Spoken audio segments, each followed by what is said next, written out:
മണലൂർ മണ്ഡലം 5-ാം ward Congress committee Mahatma Gandhi കുടുംബസംഗമം നടത്തി. DCC secretary P K. Rajan ഉദ്ഘാടനം ചെയ്തു. പഹൽഗ്രാം ആക്രമണത്തിൽ മരണമടഞ്ഞവർക്ക് ആദരാഞ്ജലികൾ അർപ്പിച്ചു. ഇന്ത്യൻ സൈന്യത്തിൽ തെരഞ്ഞെടുക്കപ്പെട്ട മണലൂർ സ്വദേശി എ.ജി. അഭിദേവിനെ ചടങ്ങിൽ ആദരിച്ചു.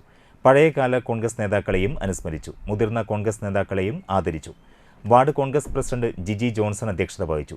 DCC secretary K K. Babu, V G. Ashokan, K B. Jayaram, block Congress president Deepan, Mandalam Congress president M B. Arun, K K. Prakashan, Robin Vadakkethala, Tony Athanikkal, Soman Vadasseri, P R. Ambikesan, A V. Shankuru, Anandan Thandasseri, Balan Cheeroth തുടങ്ങിയവർ സംസാരിച്ചു.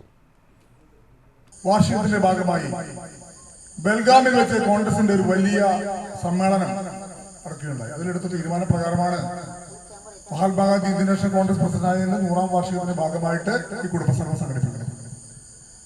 അതോടൊപ്പം തന്നെ ഈ സംഗമത്തിന്റെ പ്രധാനപ്പെട്ട ചർച്ചാ വിഷയം എന്ന് പറയുന്നത് ജയ് ബാപ്പു മഹാത്മാഗാന്ധി, ജയ് ഭീം നമ്മുടെ ഭരണഘടനാ ശില്പി അംബേദ്കർ, ജയ് സംവിധാൻ നമ്മുടെ ഭരണഘടന, ഈ 3 കാര്യങ്ങളെയും തമസ്കരിക്കുന്ന നിലപാടുകളുമായി മുന്നോട്ട് പോകുന്ന കേന്ദ്ര സർക്കാരിന്റെ നടപടികൾക്കും തീരുമാനങ്ങൾക്കെതിരെയാണ് ഇന്ത്യൻ നാഷണൽ കോൺഗ്രസ് ഭരണഘടന ഉയർത്തിപ്പിടിച്ചുകൊണ്ട് മുന്നോട്ട് പോകുന്നത്.